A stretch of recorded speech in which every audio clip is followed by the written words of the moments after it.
What's going on, everyone? So, welcome to my latest video. This is part of a series where I focus on Academy Award Best Picture nominees from a certain year. Films such years in the past, such as 2000 and 2010. You guys clicked on this video, so you know at this time around I'm focusing on the 2011 Academy Award Best Picture nominees and ranking them from worst to best. Just like 2009 and 2010, there were 10 Best Picture. Actually, I gotta correct myself. There was the possibility of 10 Best Picture nominees, but this was the beginning of a new system that they utilized where they had the possibility of 10, but they decided that they wouldn't fill in all 10 slots.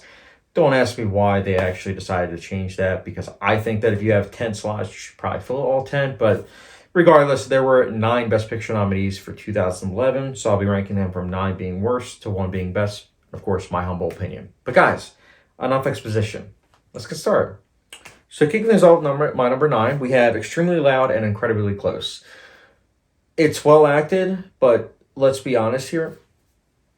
Why did this get nominated for Best Picture? I really I don't understand. I really don't. I really don't. Even when I was younger and I saw it, I did not like it. And just the more I think about it, the more I just say to myself, really? This got a Best Picture nomination? And Girl with the Dragon Tattoo, Drive, Shame, none of those got nominated? Really? Blows my mind. But yeah, it goes without saying. By number 9, I was disappointed by Extremely Loud and Incredibly Close. Yeah. Next up, my number 8 is War Horse. So War Horse, I think it's very middle of the road. Like, I like Steven Spielberg for sure, and I do think that it's very well shot. It's got a rousing score for sure from John Williams, but there just really isn't much that stands out besides that. I think that the acting is all fine. The pacing is kind of, like, you definitely feel the length. There's just really not much that stands out about this film. And I'm not saying like, oh, because not much stands out, that makes it a bad movie. No, it's a movie that because it doesn't really stand out, it doesn't really stick in your memory. And especially when you compare this to a lot of other Spielberg films, it's just like, it's a whatever kind of movie. Like, I think that it was a very, very safe movie. I get why some people really quite like this movie, but for me, I haven't had any urge to revisit this film. And yeah, that's why it's my number 8. Next up, my number 7. My number 7 was actually my favorite film. Well, yeah, I would say my favorite film of 2011 for a long time, but that, as you can tell, changed. My number 7 is The Help. So The Help I liked for a long time, but then at the beginning of the pandemic, I rewatched it, and I think that it suffers from a lot of the same issues as The Blind Side. And I mentioned this in my 2009 Best Picture nominees ranking video.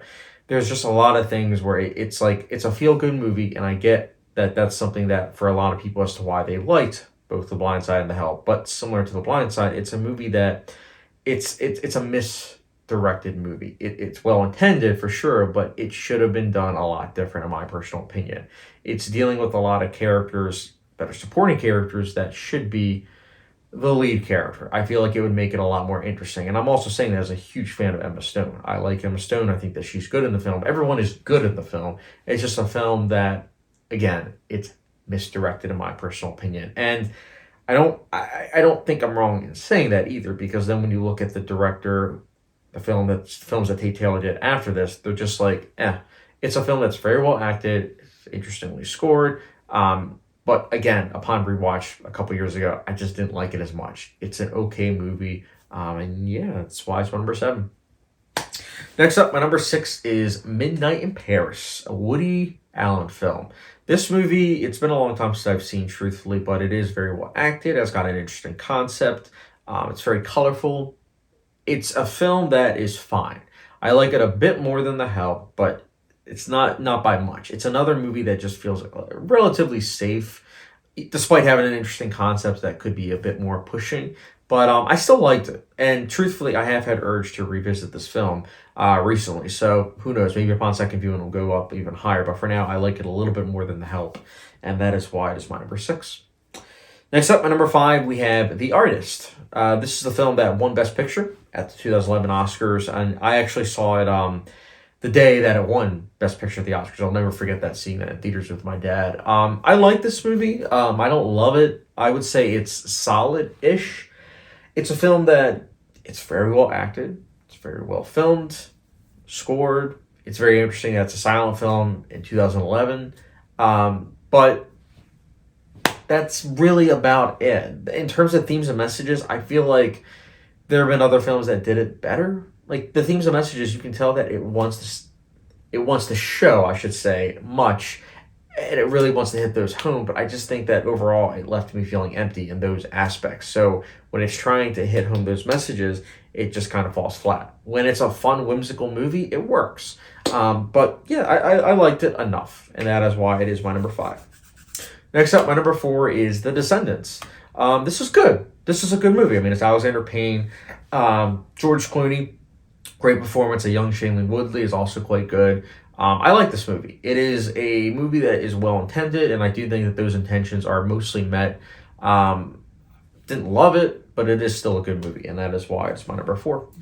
Next up, we're getting to the movies that I own on Blu-ray. My number 3 is Hugo. So Hugo is a film that, truthfully, when I saw it, I would say early 2012, I wasn't a big fan of it. I don't know if it was because the trailer I saw many times at that time, like before seeing it, I just wasn't a fan of that. And also hearing other people in my life say that they weren't a fan of it, I don't know if it was that or just also how much I've grown in the last decade plus. But I saw this film was at the record store a couple years ago, and I said to myself, screw it, I'm gonna pick it up. It's $3, and I watched it on Blu-ray, and I'm not gonna lie, I almost had tears in my eyes with the ending. I think that this film is very relevant, especially today. I feel like the character, again, not gonna spoil anything, but I feel like the character of Ben Kingsley, I feel like his character is almost a representation of Scorsese, who directed Hugo, and it's very interesting to see how this film kind of bombed at the box office. Like I feel like this was kind of like an early sign that Scorsese, who's a great director, was kind of losing his cultural impact, if you will. Obviously, we all know him from Casino. We all know him from, prior to this, The Departed, Goodfellas, movies like that. But here, a film like Hugo that's about film and the love of film and just film history, it's a film that wasn't as successful as it might have been in terms of like the studio expectations. But it is a film that it's dealing with a lot of that, the cultural preservation of film, and it's shot on film, and it's a film that now, if it were to come out, it would probably be on streaming and it would probably be shot digitally, unfortunately. But it's a film that is definitely of 2011, but I think that rewatching it now is incredible to watch. And I think also just because I took a bunch of film classes, I was able to appreciate a lot of the film history references that this film makes. It's very well acted. It's got a great score. I think that the visual effects are outstanding. The directing is quite strong. It was between this and Hugo. I mean, between this and The Artist for Best Picture, from what I remember. And honestly, if it was between those films, if those were the front runners, I would have gone with Hugo for Best Picture. But obviously, this is my list, so it's my number 3. Still really like the film. But again, there were 2 other films that I liked more. My number 2 is Moneyball. I used to play baseball a long time ago, but watching Moneyball was very fascinating because it wasn't your typical feel-good movie. No, it was really kind of showcasing how this is a business, and I feel like when I first saw this film, I was able to say, oh man, I never thought about it like that. And just each viewing, I just grow more and more love for this film. I think that it's very interesting to see characters that love the game, but also know that it is a business and they have to try to treat it as such. I think that Brad Pitt and Jonah Hill are outstanding in this film. It's got that Sorkin and Zalen kind of riff in terms of the script. It's very strong. It's very well directed. Bennett Miller's directing is really good. It's a film that, it's a biopic, but it doesn't feel very standard issue. It feels very much so above a biopic. And it is also a sports film that rises above the occasion. Like, it is a really good sports film. And that's why it's my number 2. Next up, my number 1. This is a film that when I first saw it, I actually hated it and shut it off 10 minutes in. But I couldn't get it out of my head. Decided to rewatch it. And now I think it's a masterpiece and one of my favorite films of all time. Yeah, my number 1 is The Tree of Life. Yeah, the first time I saw this was with my mom. I believe it was June of 2012, and we both agreed to shut it off. I didn't like the film. I saw it on DVD, and I didn't like it. But that being said, I just couldn't help but think about the film, and I think maybe it was because around the same time, I watched for the first time The New World, and I remember The New World, I didn't love it, but I liked that style, so I decided to revisit this, and I believe I want to say it was 2014 when I revisited this film, and I liked it a lot more, but I still didn't love it. It wasn't until I saw the extended cut where I fell in love with it and I looked at it as a masterpiece. That being said, the theatrical cut, which is the one that was nominated for Best Picture, I do think is really good. I mean, honestly, the creation sequence alone is why it should have won Best Picture. Why it wouldn't win Best Picture? Because it is a film that is very, very, very, very, very artsy. It is a film where there are many, many sequences where there is no dialogue, and if there is dialogue, it is whispers. It's people just narrating, and it's done in a way where it feels very like ASMR, if you will. But this is a film that, if you're on its wavelength, you'll find it to be very powerful the way I did. But I know that it is not really an audience-friendly film. I mean, if you look back when this film came out, for crying out loud, they had it where there were signs saying that this film is very experimental, might not be for everyone. So I'm just saying, it's not for everyone, and I totally get that. But for me, I love The Tree of Life, and that is why it's my number one. But yeah, guys, that is my ranking for the 2011 Best Picture nominees. Let me know your ranking down below. And guys, as always, thank you very much for watching. I mean, if you haven't done so already, don't forget the subscription, notification bell, follow me down Letterboxd, and I will catch you guys later.